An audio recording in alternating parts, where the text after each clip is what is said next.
Hello, എല്ലാവർക്കും നമസ്കാരം. എല്ലാവർക്കും പുതിയൊരു ക്ലാസ്സിലേക്ക് സ്വാഗതം. നമ്മൾ ഇന്ന് ഡിസ്കസ് ചെയ്യാൻ പോകുന്നത് ഏപ്രിൽ 1 മുതൽ 14 വരെയുള്ള ദിവസങ്ങളിലെ കറണ്ട് അഫെയർ ആണ്. അപ്പോൾ നമുക്ക് നോക്കാം.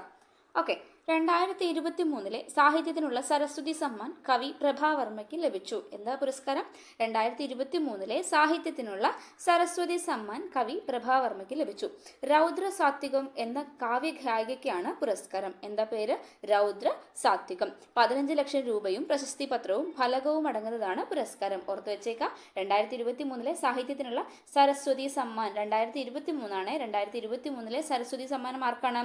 സരസ്വതി സമ്മാൻ പുരസ്കാരം ആർക്കാണ്? കവി പ്രഭാവർമ്മയ്ക്കാണ്. 2023 സാഹിത്യത്തിനുള്ള സരസ്വതി സമ്മാൻ ആർക്കാണ് ലഭിച്ചത്? കവി പ്രഭാവർമ്മയ്ക്കാണ്. രൗദ്ര സാത്വികം എന്നാണ് അദ്ദേഹത്തിന്റെ കൃതിയുടെ പേര്. 15 ലക്ഷം രൂപയും പ്രശസ്തി പത്രവും ഫലകവും അടങ്ങുന്നതാണ് പുരസ്കാരം.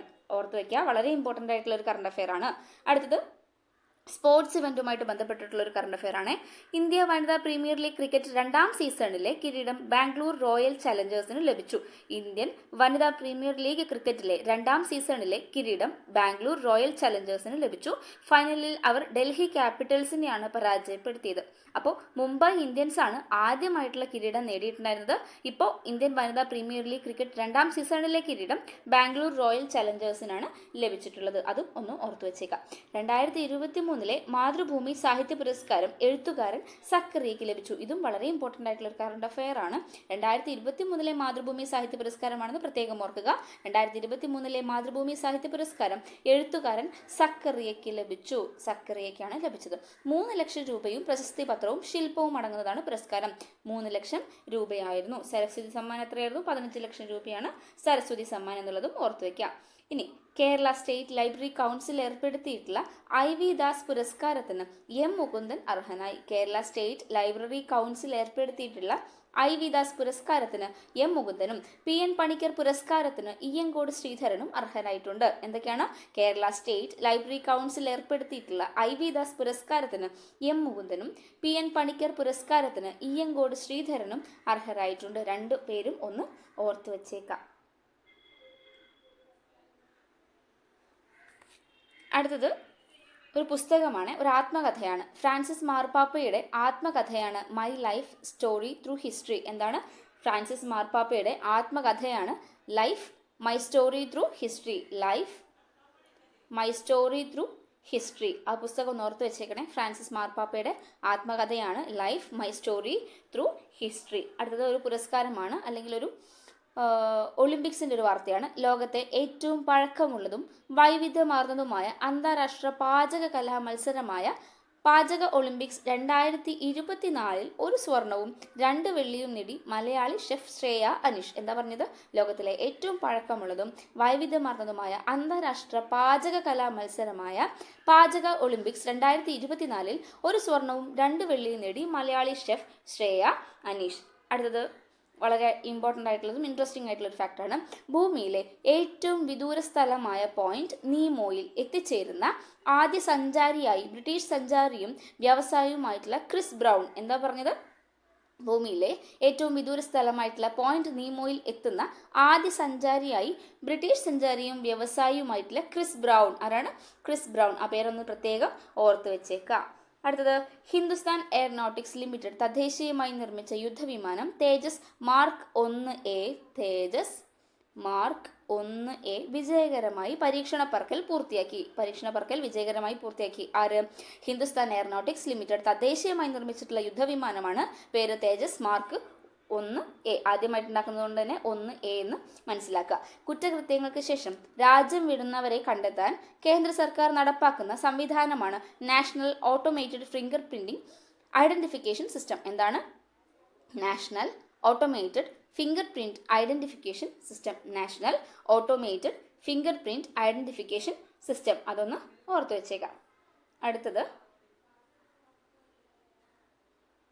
ഐക്യരാഷ്ട്രസഭയുടെ സഹകരണത്തോടെ തയ്യാറാക്കുന്ന ലോക സന്തുഷ്ടി റിപ്പോർട്ടിൽ തുടർച്ചയായി 7ാം തവണയും ഫിൻലാൻഡ് ഇത് 7ാം തവണയാണ് ഒന്നാം സ്ഥാനത്തെത്തുന്നത്.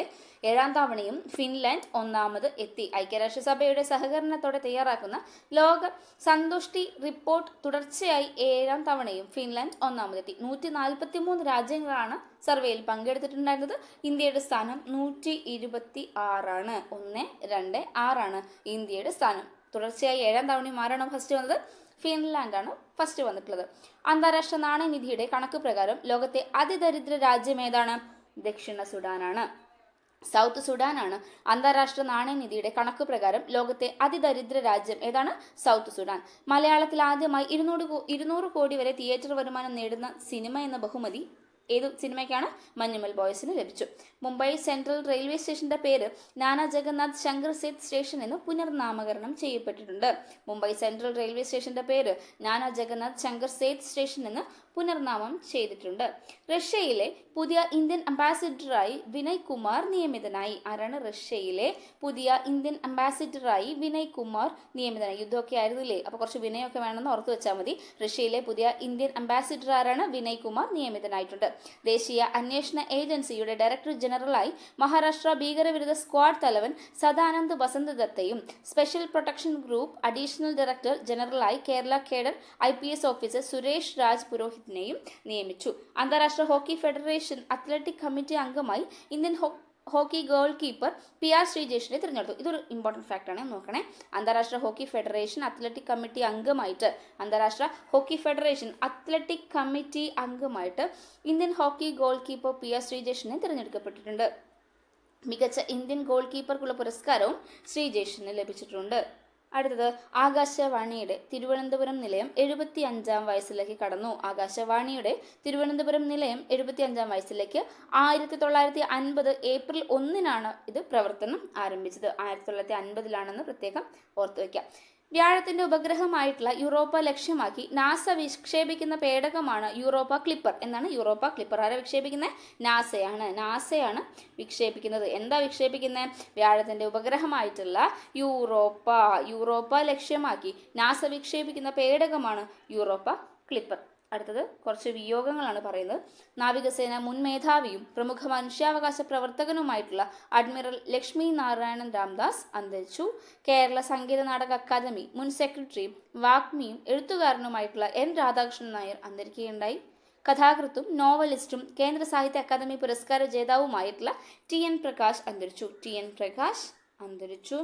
പ്രമുഖ തമിഴ് നടൻ ഡാനിയൽ ബലാജി അന്തരിച്ചു. ഹൃദയാഘാതത്തെ തുടർന്ന് ചെന്നൈയിലായിരുന്നു അദ്ദേഹത്തിൻ്റെ അന്ത്യം. മലയാളം, തെലുങ്ക്, കന്നഡ സിനിമയിലും അഭിനയിച്ചിട്ടുണ്ട്. അപ്പോൾ ഇന്ന് വളരെ ഇമ്പോർട്ടൻ്റ് തോന്നുന്ന വിയോഗങ്ങൾ എന്ത് ചെയ്യുക? ഓർത്തു വയ്ക്കുക. എല്ലാവരും നന്നായിട്ട് പഠിക്കുക. Happy learning. Thank you so much.